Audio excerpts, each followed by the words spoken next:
ہیں اخبار میں لکھنے کے پیسے ملتے ہیں. ایک صحافی نے ہمیں خود بتایا, میں نام نہیں لوں گا کیونکہ غلط بات ہو جائے گی نا, وہ کہے گا ہم اعتماد کر کے بتا رہے ہیں اور آپ ہمارا نام لے رہے ہو. میں نام کا ذکر اس لیے کر رہا ہوں کہ اتنا یہ سچا واقعہ ہے کہ اس صحافی کا نام بھی مجھے یاد ہے اور مشہور صحافی ہے. فون کر کے بھی نہ پوچھیں, پھر بھی نام نہیں بتاؤں گا میں, کہ لوگوں کے الگ سے آتے ہیں کہ بیان میں نہیں بتایا, پرسنلی ہمیں بتا دیں. اس کا ایک مضمون آیا ایک ٹاپک پہ نا, بڑا شاندار مضمون, کیلکولیشن, امریکہ میں اعداد و شمار. لوگوں نے کہا یار بڑی ریسرچ کے بعد اس بندے نے کام کیا ہے. اگلے سال اسی کے بالکل برخلاف آیا اس کا مضمون, اس میں بھی پوری زبردست کیلکولیشن, حوالے. میں نے بتایا نا لوگ متاثر کس سے ہوتے ہیں, ریفرنس سے. کہ یار بندہ بات کر رہا ہے, پورے فیگر پیش کر رہا ہے, حوالے. جو اس فیلڈ کا نہیں ہوتا نا اس کو نہیں پتا ہوتا کہ یہ حوالے صحیح بھی ہیں یا نہیں ہیں. ایک آدمی سے مناظرہ ہو رہا تھا قرآن و سنت کی روشنی میں نا, تو وہ جو مناظر تھا نا اس نے کہا کہ یہ حدیث موضوعات کبیر کے صفحہ نمبر فلاں پہ ہے. لوگ متاثر ہیں, موضوعات کبیرہ کا حوالہ دیا انہوں نے. بڑی ابے موضوعات کبیرہ کا مطلب ہے کہ جس میں من گھڑت حدیثیں ہیں. وہ کتاب اسی پہ لکھی گئی ہے, پبلک کہہ رہی ہے یار موضوعات کبیرہ میں ہے ماشاءاللہ. تو پبلک کا حال تو یہ ہے, نہ ان کو ریفرنس کا پتہ ہوتا ہے کہ یہ ہے بھی یا نہیں ہے, نہ ان کو اردو آتی, عربی آتی ہے. حتیٰ کہ جو اسکالر حوالہ دے رہا ہوتا ہے نا اس کو یہ بھی نہیں پتا ہوتا کہ یہ ترجمہ بھی ٹھیک کیا گیا کہ نہیں کیا گیا. آپ کو پتہ ہے ترجمے میں بڑی گڑبڑیں ہوئی ہیں, قرآن کے ترجمے غلط ہوئے ہیں بہت جگہوں پہ, حدیثوں کے ترجمے غلط ہوئے ہیں. ہر آدمی اپنے حساب سے حدیث کا ترجمہ کر رہا ہوتا ہے, قوسین میں بریکٹ میں کچھ لفظ لگا دے گا, کچھ دائیں بائیں کر دے گا. بڑے تو لوگ کہہ رہے ہیں ریفرنس, حوالہ دیتا ہے. بھائی جو بات کر رہا ہے کس سے کر رہا ہے؟ حوالہ ضرور دینا چاہیے لیکن اتنا کافی نہیں ہے. پہلے شخصیت تو دیکھو کہ یہ اس قابل بھی ہے کہ اس پہ اعتماد کیا جائے. تھوڑی کہ جو بھی اٹھ کے حوالے دینے شروع کر دے, بس یہ ریفرنس سے بات کر رہا ہے. ریفرنس میں وہ ترجمہ صحیح ہے یا نہیں ہے, کس سے پوچھا آپ نے یہ ترجمہ بھی ٹھیک ہے یا نہیں؟ پھر اگر کوئی حدیث پیش کر رہا ہے اس کے اگینسٹ میں کوئی دوسری حدیث تو نہیں ہے, ایسا تو نہیں اس کے اگینسٹ میں دوسری بھی ہو. تو بہت کچھ ہے لیکن قحط الرجال جسے کہتے ہیں نا, حدیث میں آتا ہے نا اللہ تعالیٰ علم کو اٹھائیں گے کس طریقے سے, علماء کو اٹھا لیں گے, لوگ جاہلوں کو اسکالر بنا لیں گے, جاہلوں کو اپنا مقتدی بنا لیں گے. وہ مارکیٹ میں نظر آ رہا ہے ہمیں. تو اسی طرح ریفرنسز, جیسے دین کے نام پہ ریفرنسز کے ذریعے دھوکہ دیا جا سکتا ہے, ایسے ہی میڈیکل سائنس میں بھی ریفرنسز کے ذریعے دھوکہ دیا جا سکتا ہے, حکمت میں بھی ریفرنسز کے ذریعے دھوکہ دیا جا سکتا ہے, کوئی بھی سائنسی تحقیق میں ریفرنسز پیش کر کے دھوکہ دیا جا سکتا ہے. اب سائنسی تحقیق ایک آئی تھی کہ انسان نے چاند پہ قدم ہی نہیں رکھا. ہم بچپن سے سنتے آ رہے ہیں, جاپان بھی مانتا ہے کہ امریکہ کے سائنسدان آرم اسٹرانگ چاند پہ گیا, فرانس بھی مان رہا ہے, رشیا کے پھوٹے منہ کبھی اس نے نہیں کہا کہ نہیں گیا. اتنی بڑی بڑی ریاستیں, اور ادھر امریکہ میں ہی میں ایک شخص نے پورا ایک کالم لکھا اور بڑے ریفرنسز, بڑے فیگر, امریکہ نے چاند پہ قدم نہیں رکھا, یہ سب فیک تھا. آپ کو پتہ ہے اس قسم کا چورن سب سے زیادہ پتہ ہے کس ملک میں بکتا ہے؟ پاکستان میں. کیونکہ یہاں ایجوکیشن ہے ہی نہیں, ان کو نہ ان ریفرنسز کا پتہ ہوتا ہے, نہ سائنسدانوں کا پتہ ہوتا ہے. کوئی بھی 2-4 سائنسدان جو ہم نے پڑھے تھے اسکول میں, نیوٹن, آئنسٹائن, اس سے علاوہ ہم بھی نہیں بڑھ سکے آگے, نہ آپ کو پتہ ہوگا. 2-4 آپ کو اور زیادہ معلوم ہوں گے. جس کو پتہ ہوتا ہے وہ اپنا پرسنلی مطالعہ کرتا ہے تو پتہ ہوتا ہے, اسکولوں سے نہیں پتہ چلتا. ایک وہ ایڈیسن تھا جس نے بلب ایجاد کیا تھا, اور ہے کوئی 2-4 اور, وہاں کیا نام تھا اس کا, ہاں ٹیلی فون والا ہو گیا ایک. تو جب یہاں تو ریسرچ ہی نہیں ہے نا, میڈیکل سائنس پہ بھی یہاں ریسرچ نہیں ہے, تو اب مسئلہ سارا یہ ہے کہ جب اپنی کوئی ایبلٹی نہیں ہوتی, قابلیت نہیں ہوتی, تو ریسرچ کے نام پہ کوئی بھی منجن بیچ سکتا ہے. تو وہ منجن کسی نے بیچا تھا کہ وہ چاند پہ قدم نہیں رکھا. تو میں نے کہا یار یہ ہمیں بتائے گا کہ چاند پہ قدم رکھا ہے کہ نہیں رکھا. انہوں نے کہا یہ تحقیق کا آپ کے پاس کیا جواب ہے؟ میں نے کہا تحقیق سمجھنے کی مجھ میں صلاحیت نہیں ہے تو مجھے جواب دینے کی بھی ضرورت نہیں ہے. یہ تحقیق تو آپ بڑے بڑے سائنسدانوں کے سامنے پیش کرو تو وہ یہ تحقیق کر کے بتا سکتے ہیں کہ تحقیق صحیح ہے یا نہیں. دیکھو کچھ قابلیت ہوتی ہے یہ دیکھنے کے لیے کہ یہ تحقیق درست بھی ہے یا نہیں ہے. میں نے کہا میں اپنی جہالت کا اعتراف کرتا ہوں, مجھ میں یہ قابلیت نہیں ہے کہ میں اس تحقیق کے بارے میں یہ فیصلہ کر سکوں کہ یہ درست ہے یا صحیح ہے. اس کے لیے بھی تو ایک اس علم سے کچھ مناسبت ہوگی نا آپ کو. ایک ڈاکٹر میڈیکل سائنس کی رپورٹ پیش کرتا ہے, عام آدمی میں یہ صلاحیت نہیں ہے کہ وہ یہ تحقیق کرے کہ رپورٹ صحیح ہے یا یہ رپورٹ غلط ہے. تو ایک عام آدمی میں صلاحیت نہیں ہوتی ہے. تو جب ہمیں یہ صلاحیت نہیں ہے پھر ہم فیصلہ کیسے کریں؟ میں نے کہا میں اتنا جانتا ہوں کہ جاپان کو بھی بیوقوف بنانا امریکہ نے بنا دیا, فرانس کو بھی بیوقوف بنا دیا, اور رشیا کو بھی بیوقوف بنا دیا, لندن کو بھی بیوقوف بنا دیا, ساری دنیا کو بیوقوف بنا دیا. اس آدمی کو سمجھ میں آیا کہ اصل کیا ہے. صحیح نہیں, اتنا بڑا جھوٹ دنیا میں تواتر کے ساتھ بولنا ممکن نہیں ہے. خوب سمجھ لو, یہ ہمارے مذہب کا حصہ ہے یہ بات. وجہ اس کی ہے کہ اگر ہم یہ مان لیں کہ آفیشلی اتنا بڑا جھوٹ بولا جا سکتا ہے تو بھائی ہمارا مذہب خطرے میں پڑ جائے گا. اس کا مطلب ہو سکتا ہے معاذ اللہ نقل کفر محمد صلی اللہ علیہ وسلم نام کی کوئی شخصیت دنیا میں آئے نہ ہو, یہ کچھ لوگوں نے ایسی جھوٹ مشہور کر دیا ہو سکتا ہے یہ قرآن وہ قرآن ہی نہ ہو جو نبی پہ نازل ہوا ہے, ہو سکتا ہے ایسے ہی کسی نے نبی کے ذمہ لگا دیا ہو. آپ کہہ سکتے ہیں اس میں تو لکھا ہوا ہے ہم قرآن کی حفاظت کریں گے, ہو سکتا ہے کسی نے لکھ دیا ہو. کیا خیال ہے؟ کوئی بھی لکھ سکتا ہے نا. ہمارے جماعت المسلمین والے سے مناظرہ ہو رہا تھا نا, ہم نے کہا اس کی کیا دلیل ہے کہ یہ قرآن وہی قرآن ہے جو نبی پہ نازل ہوا. وہ کہہ رہے بھائی اس میں تو تحریف ہو ہی نہیں سکتی کیونکہ اس میں لکھا ہوا ہے لا ریب فیہ, اس میں کوئی شک نہیں ہے. میں نے کہا زبردست یار, میں کتاب لکھتا ہوں اس میں لکھ دیتا ہوں لا ریب فیہ, اس کا مطلب اس میں بھی کوئی شک نہیں ہے. تو پہلے یہ تو ثابت کرو یہ اللہ نے کہا ہے لا ریب فیہ. تو اس نے کہا آپ کے پاس کیا دلیل ہے؟ میں نے کہا ہمارے پاس یہ دلیل ہے, اتنے سارے لوگ غلط بات پہ جمع نہیں ہو سکتے. یہ عقل اس بات کو نہیں مانتی ہے. اس کو کہتے ہیں خبر متواتر. یہ یاد کر لو, خبر متواتر کا مطلب کیا ہوتا ہے کہ ایک ایسی نیوز ہے جو یہاں سے بھی ایک آدمی سیم وہی خبر دے رہا ہے, اس ملک سے نیوز آ رہی ہے وہ بھی آ رہی ہے, ادھر سے بھی ادھر سے بھی ادھر سے بھی, اتنے سارے لوگ جن کا آپس میں لنک بھی نہ ہو اور جن کا اس سے کوئی ذاتی مفاد بھی نہ ہو, وہ سارے جب ایک خبر دیتے ہیں تو پوری دنیا میں اس خبر کو حجت سمجھا جاتا ہے, دلیل سمجھا جاتا ہے, اس بنا پہ فیصلے ہوتے ہیں. اور ساری دنیا کا نظام اسی خبر پہ چل رہا ہے. ہم میں سے کتنے لوگ ہوں گے جنہوں نے اپنے ابا اور اپنا ڈی این اے ٹیسٹ کروایا ہوگا؟ میرا خیال ہے ایک آدمی بھی نہیں ہوگا یہاں پہ. کوئی ہے؟ پتہ کیسے چلا یہ میرے ابا ہیں یہ میری اماں ہیں؟ ساری دنیا کہہ رہی ہے بھائی ابا ہیں, اور کوئی دوسرا ابا آ کے دعویٰ بھی نہیں کر رہا. نہیں ہے تو اب تک دوسرا چپ کیوں بیٹھا ہوا ہے؟ کیا خیال ہے بھائی؟ تو اس وجہ یہی ہے. اور اس کا اتنا یقین ہوتا ہے کہ ان کے ساتھ احترام سے پیش آ رہے ہیں, حالانکہ ان کے سلکی بال ہیں, آپ کے گھنگریالے بال ہیں. کیا وہ وائٹ کلر کے, آپ بلیک کلر کے ہیں. لیکن بھائی یہی بات ہے کہ جب سب کہہ رہے ہیں, اماں بھی کہہ رہی ہیں, اور اماں کا کردار بھی خدا نخواستہ کوئی مشکوک نہیں ہے. یا تو انگریز ہوتے ہیں نا, وہاں ہوتے تو وہاں تو اماں کہہ دیتی ہیں چلو یہ ہے چلو. ان کے ہاں چونکہ یہ اتنا بڑا ایشو نہیں ہے, وہاں یہ شک ہو سکتا ہے کہ یار اماں نے ایویں بول دیا ہو, یہ ہے کیونکہ بڑا آدمی ہے تو شاید کچھ پیسے ویسے مل جائیں یہاں سے, تو وہاں تو یہ شک ہو سکتا ہے. وہ ان کے ہاں یہ ابا ہونا نہ ہونا, یہ والا ہونا, اس میں کنفیوژن ہونا کہ میں بھی ممکن ہے یہ ہوں, میں بھی یہ ہوں, اماں یہ ہے تو ان کے تو سلکی ہے, میرے گھنگریالے ہیں. بیٹا مجھے ایسا لگتا ہے کہ یہ ہوں گے, ہو سکتا ہے وہ ہو پھر, ٹھیک ہے نا. تو ان کے سوسائٹی میں تو یہ ہو سکتا ہے, ہمارے یہاں ایسا نہیں ہوتا نا کہ اماں کو جھوٹ بولنے کی ضرورت کیا ہے, اماں نمازی پرہیزگار ہے یا نمازی نہ بھی ہو تو بھائی اتنا بڑا جھوٹ نہیں بولا جاتا. اور اگر بولے گی تو جھوٹ کی تو پاؤں نہیں ہوتے نا, کنفیوز ہوگی نا.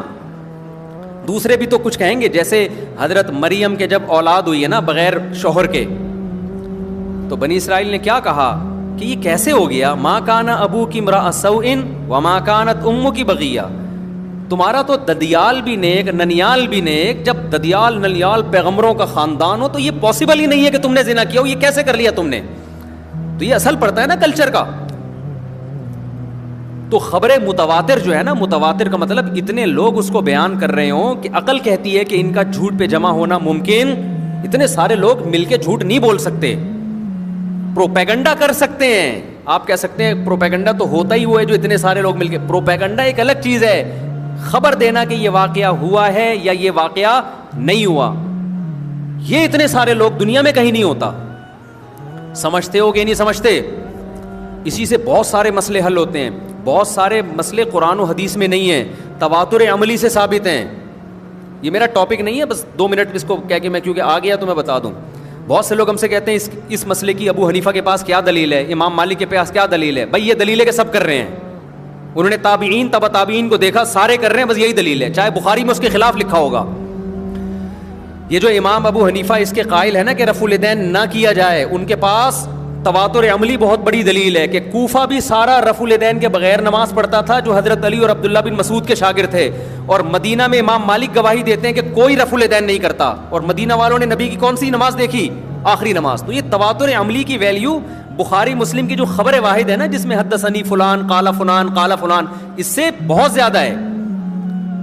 لیکن جن لوگوں نے اصول فقہ نہیں پڑھا ہوتا وہ بس بخاری مسلم کچھ بھی پتہ نہیں ہوتا ان کو، اور پھر فقہا پہ طنز کر رہے ہوتے ہیں کہ ان کو کیا پتا، قرآن و سنت کو تو ہمیں پتہ ہے.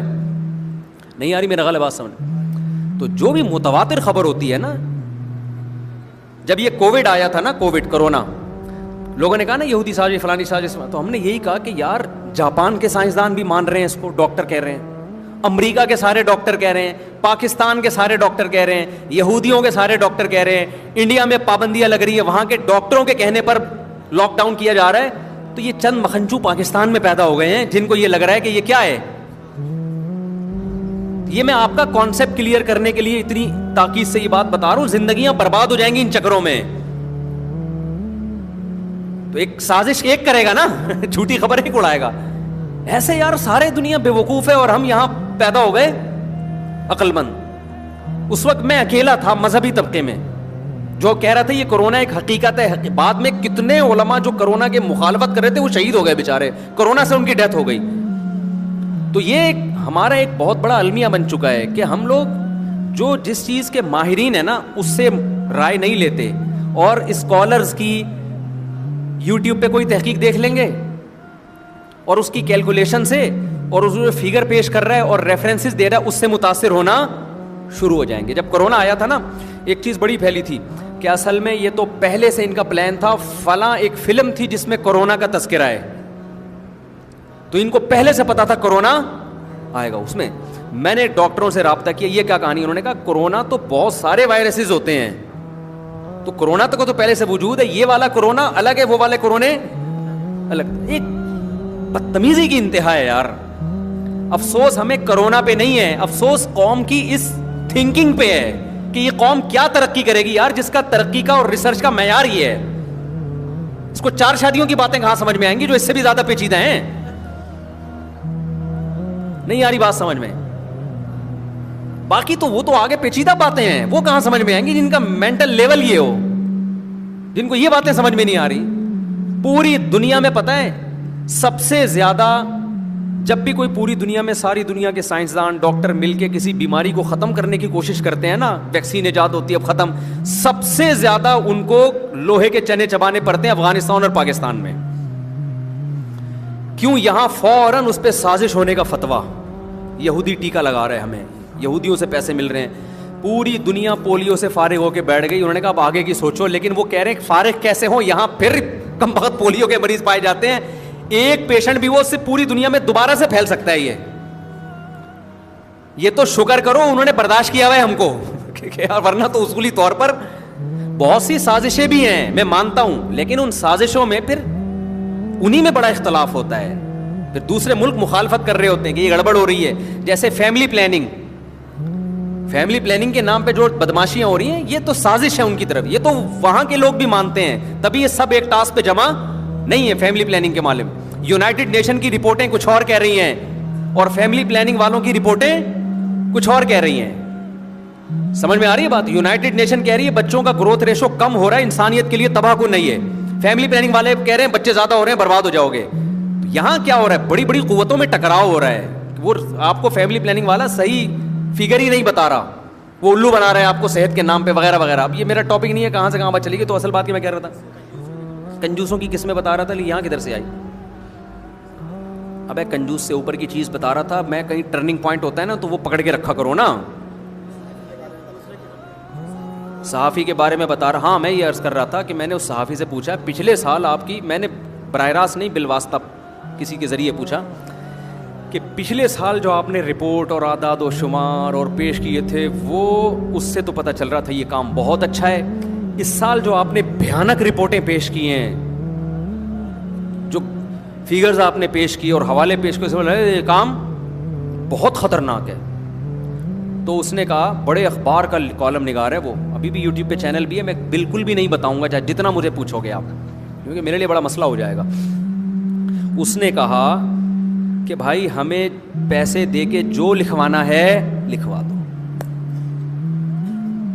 اس نے کہا اخبار کی, نیوز چینل کی پالیسیاں ہوتی ہیں کہ اب اس چیز کو پروموٹ کرنا ہے, اس کو نیچے گرانا ہے, اس کو اٹھانا ہے, اس کو گرانا ہے, تو ہمیں تو تنخواہ بھائی ہماری ہے, سیدھی سی بات ہے, ہمارا گزر بسر اس سے ہوتا ہے.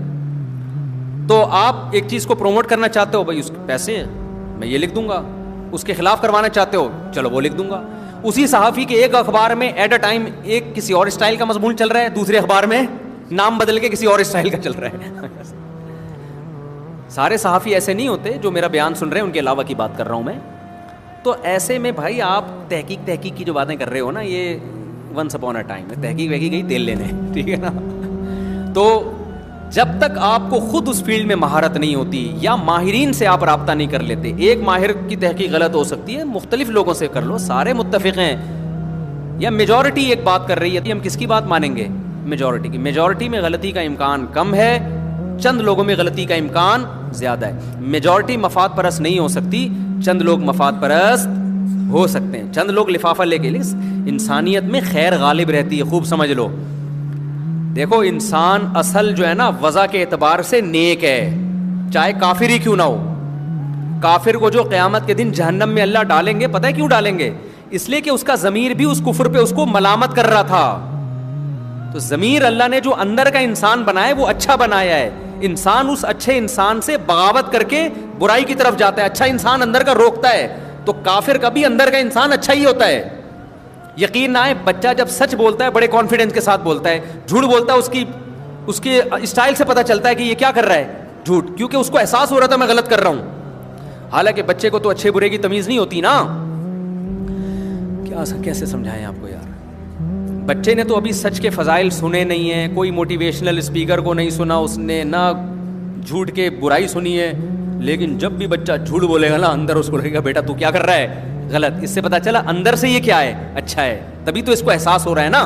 ابے اندر سے اچھا ہوتا ہے تو برائی کا پتا چلتا ہے کہ گند کر رہا ہوں میں.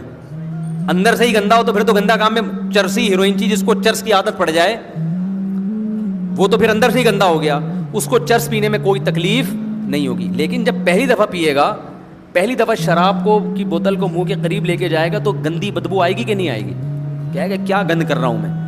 تو انسان بیسیکلی اللہ نے اچھا بنایا ہے, اپنی بدعمالیوں سے, خواہش نفس کی غلامی سے آہستہ آہستہ کس طرف چلا جاتا ہے, گندگی کی طرف. تو دنیا میں آج بھی ایسا نہیں ہوتا کہ ساری دنیا کے سارے انسان کسی غلط بات پہ کمپرومائز کر کے بیٹھ جائیں.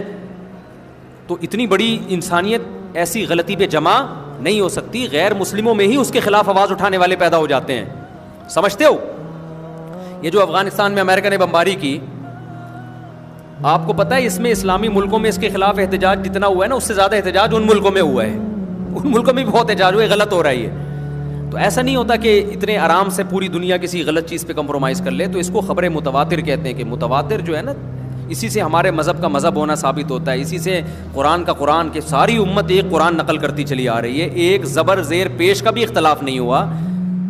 تو بھائی یہ سارے کیسے گول میں اس کانفرنس کی تھی کیا انہوں نے, کہ غلط معاذ اللہ قرآن لا کے پیش کر دینا. اگر غلط چیز آتی تو اس کے خلاف احتجاج بھی ہوتا, کچھ ادھر ہوتے کچھ ادھر ہوتے, ایسی جنگیں ہوتی ہیں ختم نہ ختم ہونے والی. تو یہ سب چیزیں جو متواتر چیز ہے یہ حجت ہوتی ہے. اور اس امت کا تواتر تو بہت بڑی حجت ہے, جس کو اجماع کہا جاتا ہے. وہ تو کبھی غلط بات پہ ہو نہیں سکتا, اس کے بارے میں تو صحیح احادیث ہیں. کعب ابن مالک, مرارہ ابن ربی اور ہلال ابن امیہ, ان تین صحابی نے سچ بول کے نبی کو ناراض کر دیا. منافقین نے جھوٹ بولا نا کہ یہ عذر تھا, یہ عذر تھا, ہم تبوک میں اس لیے نہیں آ سکے, یہ مسائل تھے, یہ مسائل تھے. نبی عالم الغیب نہیں, آپ نے کہا چلو بھائی ایسے ہی ہوگا, آپ خوش ہو گئے, ٹھیک ہے بھائی جاؤ, کوئی سزا نہیں, کچھ بھی نہیں. اللہ نے کہا آپ خوش ہیں, اللہ نہیں خوش ان سے. دوسری طرف منافقین جو مخلص صحابہ تھے تین, کعب ابن مالک, مرارہ ابن ربی, ہلال ابن امیہ, یہ تین صحابی نے سچ بولا. یا رسول اللہ کوئی عذر نہیں تھا, بس ہم سستی کی وجہ سے پیچھے رہے, کوئی عذر نہیں تھا, جانا چاہیے تھا, ہم پہ فرض تھا, لیکن باغ پک چکے تھے, سب کچھ تیار تھا, پھر بھی نہیں گئے, کوئی عذر نہیں ہے. سچ بولا نا, نبی غضبناک ہو گئے. نبی کیا ہو گئے؟ اس لیے نہیں کہ سچ بولا ہے، اس لیے کہ جب کوئی عذر نہیں تھا تو پیچھے رہنے کا کوئی جواز بنتا نہیں. آپ نے فرمایا قم، جاؤ یہاں سے، حتی یقضی اللہ فیکم، اللہ فیصلہ کرے گا تمہارے بارے میں. 40-50 دن بائیکاٹ ہوا، یہاں تک کہ صحابی کہتے ہیں نبی نے سلام تک کا جواب نہیں دیتے تھے. کیا گزری صحابہ پر، مگر قرآن کہہ رہے ہیں میں کیا تھا ان سے، بولو، راضی تھا، کیونکہ مجھے خوش کرنے کے لیے انہوں نے سچ بولا. تو پھر اللہ نے پیغمبر کو بھی راضی کر لیا بعد میں، اور اتنا خوش ہو گئے پیغمبر، فرمایا اللہ نے تمہاری تو. اچھا اور سنیں، اسلام کے عقیدے بتا رہا ہوں کتنے واضح ہیں کہ ہم اسلام کو فالو کسی مدرسے کے کسی بندے کی وجہ سے نہیں کرتے. اور یہ بھی بتا دوں، اس ایک بندے کی وجہ سے مدرسوں کو بدنام کرنا کہ مدرسے ایسے ہوتے ہیں، یوں ایسے ہوتے ہیں، یہ بھی وہی زیادتی ہے جس کا میں نے بھی تذکرہ کیا. جب حضرت کعب بن مالک کی توبہ قبول ہوئی تو ان کو خوشخبری پہنچی، وہ نبی کے پاس آئے. آپ صلی اللہ علیہ وسلم کا چہرہ حدیث میں آتا ہے استنار وجہہ کأن وجہہ قطعۃ قمر، ایسے چمک رہا تھا جیسے 14ویں کا چاند. آپ نے کیا فرمایا؟ ابشر بخیر یوم مر علیک منذ ولدتک امک، اے کعب اس دن کی خوشخبری قبول کرو کہ جس دن سے تمہاری ماں نے تمہیں جنا ہے، آج تک ایسا خوشی کا دن تمہاری زندگی میں نہیں آیا، اس دن کی مبارکباد ہو تمہیں. حضرت کعب مالک نے کیا کہا؟ امن کا ام من عند اللہ، یہ خوشخبری آپ کی طرف سے یا اللہ کی طرف سے؟ نہیں آ رہی بات. اس فکر میں لگے ہوئے ہیں کہ اللہ راضی ہے کہ نہیں ہے. دیکھو نبی کے راضی ہونے کا تو یقین ہو گیا نا. یہ نہیں سمجھ میں آئے گا، یہ تو آسان کیس نہیں ہے، بہت مشکل کیس ہے. ارے جب نبی کا چہرہ 14ویں رات کی طرح چمکتا ہوا دیکھ لیا، نبی مبارکباد بھی دے رہے ہیں کہ خوشخبری ہو اور سب معاف، بس اب میں راضی، اب میں خوش، تو کعب بن مالک کو فکر کیا لگی ہوئی ہے؟ نہ یا رسول اللہ ذرا کلیئر کریں بات، صاف بتائیں یہ خوشخبری اللہ کی طرف سے ہے یا یعنی اللہ بھی راضی ہوا ہے کہ نہیں ہوا؟ فرمایا لا بل من عند اللہ، نہ میری طرف سے نہیں. کس کی طرف سے؟ اللہ. میں بھی اس لیے خوش ہوں کہ اللہ خوش ہے، اللہ نے معاف کر دیا ہے، اس لیے میں بھی خوش ہوں. پھر کعب بن مالک خوش ہوئے ہیں. تو بھائی اسلام میں اصل کون ہے؟ اللہ. تبھی علماء کہتے ہیں کسی سے تنہائیوں میں گناہ ہوا ہو بالفرض، اللہ نہ کرے، اور اس نے توبہ کر لی، پھر لوگوں کو پتہ چل گیا، لوگ تانے دے رہے بے تو ویسا تھا، ان تانوں کی پرواہ بولو مت، بولے نہ تمہارا جرم کیا اور نہ ہمیں تم سے معافی مانگنے کی ضرورت، جس سے کیا ہے وہ جانتا ہے. لوگوں کو لفٹ کرایا کرو زیادہ، کیونکہ لوگ اس چیز کو مسلط کر لیتے ہیں. ہمارے حضرت کے پاس ایک بندے کا فون آیا لندن سے، کہتا ہے یار میں نے گناہ کیا تھا، پکڑا گیا. کہہ رہے اب میں نے توبہ کر لی، رو رو کے گڑ گڑا کے اتنی معافیاں مانگی کہ اللہ نے بھی دل میں سکون ڈال دیا کہ میں نے تجھے معاف کر دیا، کہ لیکن پبلک معاف کرنے کے لیے تیار نہیں. پبلک جب بھی گزر کرے ہے نا وہی، تو پبلک کا دل تو چھوٹا ہوتا ہے نا، پبلک کا دل کیا ہوتا ہے؟ چھوٹا. تو ایسی صورت میں پبلک کو زیادہ لفٹ نہیں کرائیں. بولے جاؤ تمہاری ایسی کی تیسی، ہم جانے اللہ جانے تو کون ہوتا ہے بھائی میرے کو.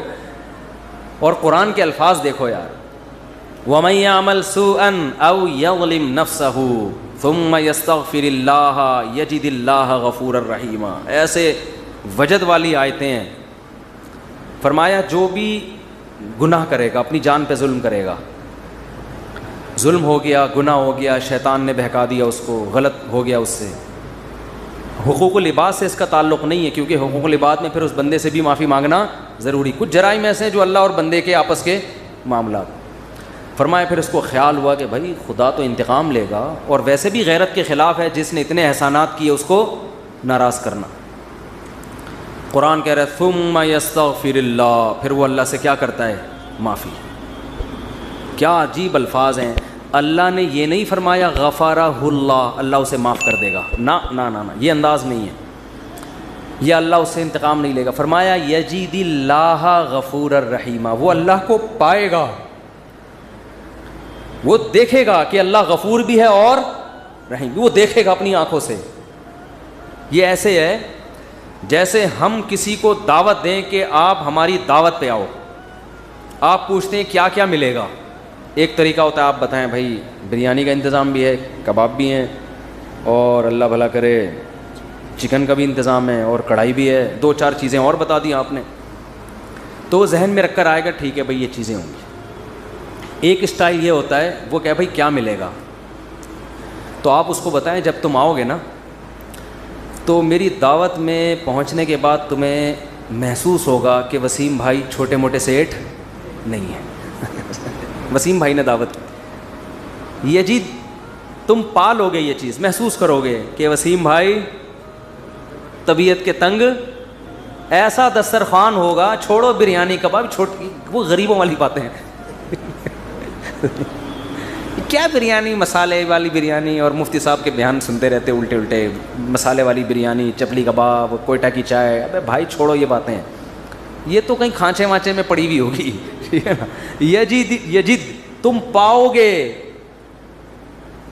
مجھے محسوس کرو گے کہ یہ چھوٹا موٹا سیٹ نہیں ہے. دسترخوان دیکھ کے اندازہ ہو جائے گا بھائی کوئی بہت بڑا آدمی ہے. قرآن کیا کہتا ہے, جو گناہ کرے گا اور توبہ کرے گا یجد اللہ غفور الرحیم. اللہ یہ نہیں فرما رہے کہ اس کو معاف کروں گا, اللہ فرماتے ہیں جیسے کوئی بندہ دعوت پر آئے تو آپ کہو بھائی تم پاؤ گے کہ میں چھوٹا موٹا سیٹ نہیں ہوں. ہاں میں اس پہ واقعہ سنا رہا تھا کہ حضرت مولانا طارق جمیل صاحب ایک دفعہ کویت کے شہزادوں نے ان کی دعوت کی, تو اب وہ کیا تصور دماغ میں لے کے گئے ہوں گے. فرماتے ہیں میں حیران ہو گیا, اونٹ کے بچے صحیح پورے روسٹ. نہیں آئی سمجھ میں؟ آپ کو پتہ ہے اونٹ کا بچہ کسے کہتے ہیں؟ اونٹنی کے جو بچے ہوتے ہیں نا وہ ذبح کر کے کھال اتار کے کنوؤں میں پورے روسٹ چاول بھر کے دسترخوان پہ رکھے. بکرے روسٹ تو سنے ہوں گے, اونٹ روسٹ نہیں سنے ہوں گے. اب جو شہزادے ہیں ان کے لیے یہ کوئی اتنی بڑی چیز نہیں ہے, ان کی یہ بریانی ہے. ٹھیک ہے نا, ان کے لیے کیا ہے. اب ان سے اگر مولانا طارق جمیل صاحب پوچھیں شہزادوں سے جی آپ کی دعوت ہے کیا کیا ملے گا, تو ان کو غصہ آئے گا نا, نہیں آ رہی سمجھ میں یار. او بھائی ان کو غصہ آئے گا نا کہ یار ہم کویت کے شہزادے ہیں, ہماری کرنسی دیکھو, اور ہم یہاں کا تو غریب آدمی اتنا پرتکلف کھانا کھاتا ہے, اور تم شہزادوں سے پوچھ رہے ہو کھانے میں, آپ کو غم ہو رہا ہے کہ پتہ نہیں بریانی ملے گی کہ نہیں ملے گی, پتہ نہیں روٹی ہوگی کہ نہیں ہوگی. تو اگر وہ ان سے پوچھتے تو وہ جواب میں یہ تھوڑی کہتے کہ یہ بھی ہے یہ بھی ہے, وہ کہتے بھائی آ جاؤ پتہ چلے گا شہزادوں نے دعوت کی ہے. آ جاؤ گے تو پتہ کیا چلے گا, پتہ چل جائے گا کہ شہزادہ بھی کوئی نائجیریا کا نہیں, کہاں کا, کویت کا, عرب شہزادہ ہے, اس کی دعوت ہے, آپ آئیں. اور ان کو پتہ چل گیا, انہوں نے بیان میں بھی بتا دیا. تو اللہ کا انداز یہی ہے, فرمایا تم سے کتنا بڑا جرم ہو جائے, کتنا بڑا جرم, یہاں تک کہ نبی نے فرمایا کہ اللہ فرماتے ہیں یا عبادی لو بلغت ذنوبک عنان السماء, تم نے گناہ کرتے کرتے کرتے کرتے زمین آسمان کے خلا کو بھر دیا, اتنے گناہ ہو گئے. ثم استغفرونی, پھر ایک دن تمہیں خیال آیا یار یہ غلط ہوا ہے, یہ نہیں ہونا چاہیے تھا, رب کو منانا چاہیے, بالآخر اس کا انجام برا ہے, گناہ کی سزا ملتی ہے. تو آپ نے ہاتھ اٹھا کے اللہ سے معافی, کسی اور کے در پہ نہیں گئے, کسی کی پرواہ بھی نہ کرو کون کیا کہہ رہا ہے, اللہ سے معافی مانگی. تو حدیث کے الفاظ کیا ہیں, قرآن کے الفاظ بھی عجیب ہے جو میں نے بتائے. قرآن کے الفاظ کے اللہ فرماتے ہیں معاف کرنا, تو یہ تو ہلکی بات ہے نا, معاف کروں گا تو مطلب یہ کہ یہ بریانی ملے گی, کوفتے ملیں گے, سالن, یہ تو ہم نے بتا دیا نا. اللہ فرماتے ہیں توبہ کر کے دیکھ تو اللہ کو غفور اور رحیم پائے. غافر نہیں, راحم نہیں, غفور مبالغہ ہے. تو اللہ کو محسوس کرے گا کہ تیرا رب چھوٹا موٹا معاف کرنے والا نہیں ہے, رحیم کا مطلب بہت رحم کرنے والا ہے. اور اللہ یہ تجھے دکھائے گا کا مطلب کیا ہے, تیرے دل میں سکون پیدا ہو جائے گا کہ میرے رب نے مجھے معاف کر دیا. یہ توبہ کا پہلا انعام ملتا ہے دنیا میں, معاف بھی کرے گا اور اطمینان بھی دلا دے گا کہ معاف کر دیا. تعلق, وہ اطمینان کی علامت کیا ہے, اللہ سے جو تعلق ٹوٹا ہوا تھا وہ آپ کو جڑا ہوا محسوس ہوگا. گناہ کی وجہ سے جو دل میں کالک آ گئی تھی وہ کالک آپ کو ختم ہوتی ہوئی نظر آئے گی. یہاں تک علماء کہتے ہیں کہ بعض لوگ گناہ کر کے ایسی توبہ کرتے ہیں کہ گناہ سے پہلے جو اللہ کا ان سے تعلق تھا نا, گناہ کے بعد جب توبہ کی تو اس سے زیادہ اچھا تعلق پیدا ہو جاتا ہے ان کا, پہلے سے بھی زیادہ اچھا اللہ کی محبت پیدا ہو جاتی ہے. یہ تو قرآن میں, حدیث میں کیا آتا ہے کہ اگر زمین اور آسمان کے خلا کو تم نے گناہ کر کر کے پر کر دیا, ثم استغفرونی, پھر مجھ سے مغفرت طلب کرو, لغفرت, معاف کروں گا. اتنا کافی تھا نا یہ جملہ, یار نہیں آ رہی سمجھ میں. دیکھو اللہ یہ کہہ دیتے کہ زمین اور آسمان کے خلا کو پر کر دیا, مجھے ناراض کیا ہے نا, پبلک کے پاس جانے کی ضرورت نہیں. عیسائیوں میں پادریوں کے پاس جا کے معاف کرواتے ہیں, اتنے پیسے لے لو معاف کر دو. اللہ کہتے ہیں پادری کا کیا بگاڑا ہے تم نے, ناراض مجھے کیا ہے. نماز چھوڑی ہے مجھے ناراض کیا, زنا کیا مجھے ناراض کیا, انٹرنیٹ پر فحش فلمیں دیکھی مجھے ناراض کیا, یہ جو ہو رہے ہیں گناہ آج کل, کچھ بھی کیا مجھے ناراض کیا نا, تو آؤ میرے سامنے گڑ گڑاؤ. تو اللہ کیا کہتے ہیں, زمین اور آسمان کے خلا کو پر کر دیا, پھر مجھ سے معافی مانگو گے معاف کروں گا. کافی ہے نا, بس کر دیا معاف. آگے اللہ ایک اور جملہ بناتے ہیں, لا ابالی, کسی کی پرواہ. بولو اردو میں لفظ سماعت ہو کہتے ہیں بڑا لا ابالی قسم کا آدمی ہے, سنا یہ لفظ؟ ہاں بولنے میں کچھ ٹیکس لگتا ہے. لا ابالی کہتے ہیں نا, یہ عربی کے لفظ سے آیا لا ابالی. لا کا مطلب نہیں, ابالی کا مطلب پرواہ نہیں کرتا میں کسی کی. جیسے جو آدمی کسی کی پرواہ نہیں کریں گے بڑا لا ابالی سا آدمی ہے. تو اللہ کیا کہتے ہیں, لا ابالی, معاف کروں گا کسی کی پرواہ نہیں. کیا مطلب, یہ جملہ لگانے کی کیا ضرورت تھی؟ جملہ اس لیے لگایا جا رہا ہے کہ بہت سے نیک لوگوں کو اعتراض ہو سکتا ہے, اے اللہ اتنے سارے گناہ سیکنڈوں میں معاف, یہ بات ہماری کھوپڑی میں بولو نہیں, کچھ تو تھوڑی سی ہوتی. جیسے ایک بیٹا نافرمان ہو, 20 سال باپ کو ستاتا رہے, اب باپ کو زندگی بھر ستایا اس نے, باپ نے کہا ایسی کی تیسی ہے, ابھی دیکھتا ہوں میں جائیداد سے آگ کر دوں گا, میں یہ کر دوں گا. باپ بوڑھا ہو گیا, مرنے لگا ہے بھائی, اب جائیداد کی تقسیم کا وقت آ رہا ہے, اور اب یہ گیا, اس کو پتہ ہے کہ اب تو سارا معاملہ خراب, زندگی بھر ستاتا رہا. آخر میں آ کے ابا سے کہتے ہیں ابا I am very very sorry. ابا کہتے ہیں چل جا معاف کیا. دوسرے بیٹوں کو آئے گا نا غصہ, ہے بھائی ابا یہ کیا, یہ تو آپ کے رحم دل ہونے سے ناجائز فائدہ اٹھا رہے ہیں بھائی, ابھی آپ کے جانے کا وقت ہے اور یہ آ کے سوری کر کے چلا گیا. تو ابا اگر ابا ہوں گے تو آپ دوسرے بچوں کو کیا بولیں گے, باپ تم ہو یا میں ہوں؟ کیا خیال ہے, باپ تم ہو یا ٹھیک ہے تمہارا مشورہ ہے میں نے سوچ لیا. باپ بہرحال کون ہے, میں, میری مرضی, میری جائیداد ہے, میری میراث ہے, میں کسی کو بھی نہ دوں, میں صدقہ کر دوں, جاؤ. لیکن انسان کا اتنا ظرف ہوتا نہیں ہے. اب اللہ پر تو موت واقع نہیں ہوگی, لیکن انسان پر تو موت واقع ہوتی ہے, اور موت کے بعد رحمت کے چانسز ختم, توبہ کے دروازے بند. ساری زندگی گناہ کرتا کرتا اب موت سے پہلے اللہ سے کیا کہہ دیتا ہے, آئی ایم سوری, معاف کر دیں. تو اللہ کہتے ہیں کہ میں معاف کر کے, آگے پہلے ہی بتا دیا کہ کسی کو اعتراض کرنے کا حق, اللہ کو پتہ ہے بہت سارے لوگ آئیں گے, یا اللہ یہ کیا ہے بھائی, یہ کیا اتنے سارے گناہ ہو رہے ہیں اور اس نے معافی اور 1 سیکنڈ میں معاف, یہ تو تیری حکمت کے خلاف ہے, یہ تو مصلحت کے خلاف ہے, یہ تو یوں ہے, یہ تو ناانصافی ہے. اللہ کہتے ہیں بولنے دو, مجھے پرواہ, بولو نا, نہیں ہے. تم نے تھوڑی جہنم بنائی ہے, میں نے بنائی ہے. نافرمانی اس نے میری کی, معاف کرنے کی طاقت مجھے ہے, تو میں جس کو چاہوں معاف کروں. تمہیں کیا تکلیف ہو رہی ہے, تم اپنی بات کرو مجھ سے, کہ تمہیں کسی جرم کے بغیر میں سزا تھوڑی دے رہا ہوں. یہ جو الفاظ ہیں نا لا ابالی, یہ بڑے زبردست الفاظ ہیں. مجھے اس پر اکثر ایک چٹکلہ یاد آتا ہے, وہ میں ہر بیان میں جب بھی اس حدیث کی تفسیر کرتا ہوں وہ سناتا ہوں کہ اس کی مثال کیسے ہے. اس کی مثال ایسے ہے, یہ جن لوگ پہلے سے بیان سن رہے ہیں انہیں یہ واقعہ سنا ہوا ہے, نئے لوگ بھی آ جاتے ہیں نا. پرانے والے اصل میں اعتراض کرتے ہیں یار وہ گھسے پٹے قصے بار بار سنا کے نا تھک گئے ہم. تو بھائی آپ کے لیے گھسے پٹے, نئے لوگوں کے لیے کوئی مارکیٹ میں نیا آئے گا تو بتائیں گے ہم, اب آ ہی نہیں رہا. تو وہ ایک اونٹ, ایک بیل اور ایک دمبا, یہ بس واقعہ سنا کے بیان ختم کرتا ہوں, کچھ چند سوالات کے جواب دینے. اونٹ, بیل اور دمبا یہ کہیں جنگل میں سفر کے لیے نکلے, کھانا ختم, ایک گٹھری نظر آئی گھاس کی. اب تینوں میں پھڈا ہو گیا, اونٹ کہہ رہا ہے میں کھاؤں گا, بیل کہہ رہا ہے میں کھاؤں گا, دمبا کہہ رہا ہے میں کھاؤں گا.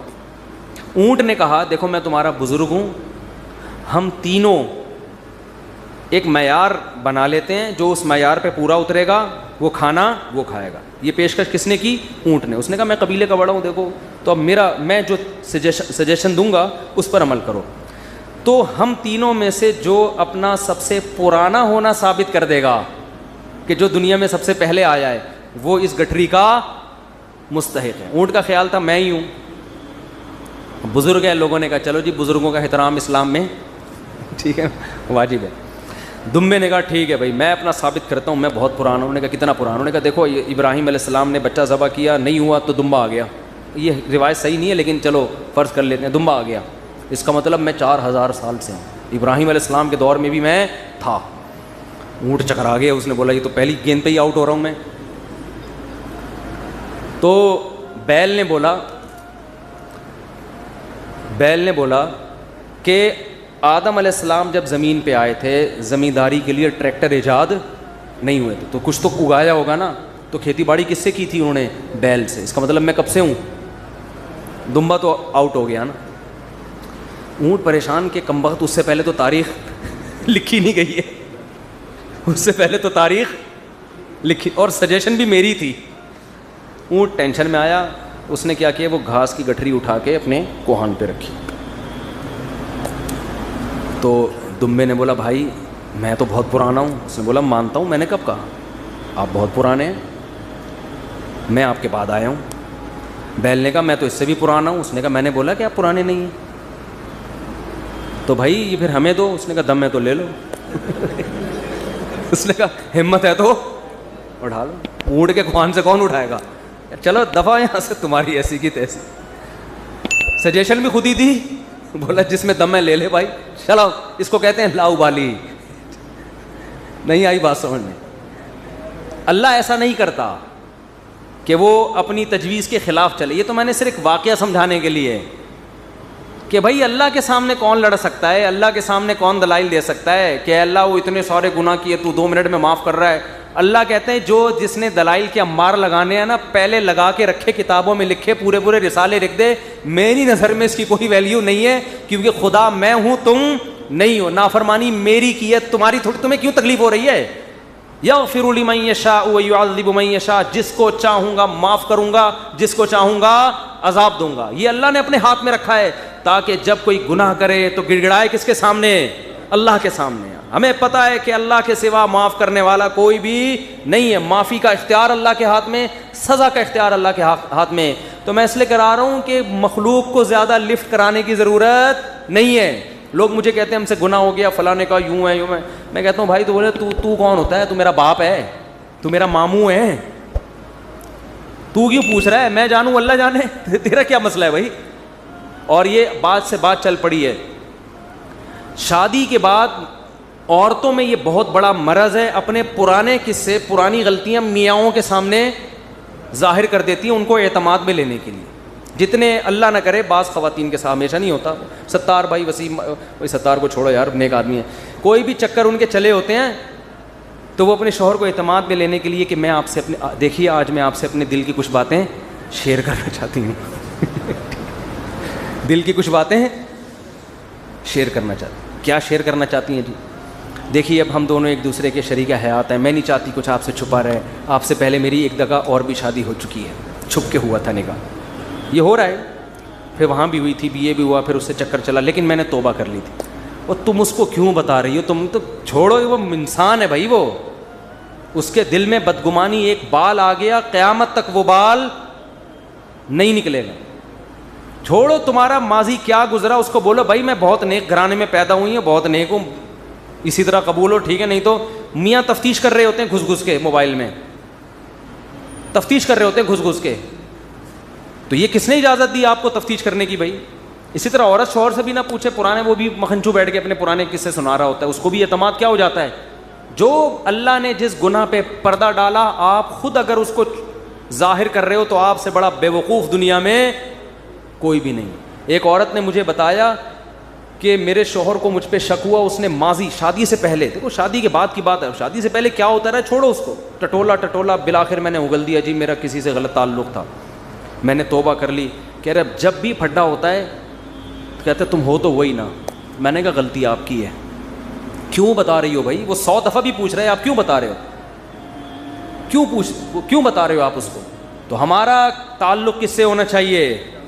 ہم اللہ کے بندے ہیں, جرم اللہ کا, تو توبہ بھی کس سے؟ اللہ کی. اور ایک اور بات سے بات نکلتی ہے, بعض خواتین کے ساتھ کوئی ایسا واقعہ ہو چکا ہوتا ہے کہ وہ کنواری نہیں رہتی, بعض دفعہ کوئی مسئلہ ہوتا ہے ان کے ساتھ, یا بعض دفعہ کوئی برائی ہو چکی ہوتی ہے جس سے وہ توبہ کر چکی ہوتی ہیں, وہ شادی کرتے ہوئے ڈر رہی ہوتی ہیں, تو ڈر رہی ہوتی ہیں کہ شوہر کو پتہ چلے گا, وہ کہے گا یہ تو کماری نہیں ہے.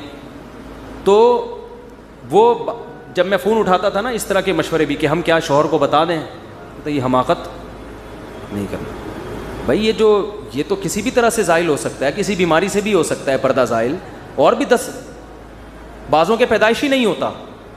تو ایسے موقع پہ جھوٹ بولنا بھی جائز ہے. نہیں آ رہی بات. عورت کے لیے جائز ہے کہ وہ شوہر سے بولو نا, جھوٹ بول دے. وہ یہ نہ بتائے کہ میں نے بدکاری کی ہے پھر توبہ کر لی ہے, یہ اتنی تفصیل میں جانے کی ضرورت نہیں ہے. وہ بول دے بھائی یہ پیدائشی نہیں ہے, یہ جھوٹ ہے. لیکن کیوں؟ وجہ اس کی یہ کہ اس کمبخت کو یہ تفتیش کی اجازت نہیں ہے کہ وہ پوچھے آپ سے. جو ماضی کے قصے ہیں وہ کیا ہیں؟ وہ ختم, وہ پرانے ہیں. تو جو ٹوہ میں لگتا ہے نا, ٹوہ میں گھستا ہے ایک دوسرے کی ٹوہ میں, اللہ اس کو کیا کرتے ہیں؟ رسوا کرتے ہیں. تو گناہ ہو جائے کس سے تعلق؟ اللہ سے. ہم عیسائی تھوڑی ہیں کہ پادریوں سے جا کے یا پنڈتوں سے جا کے اپنے گناہ شیئر کر رہے ہوں.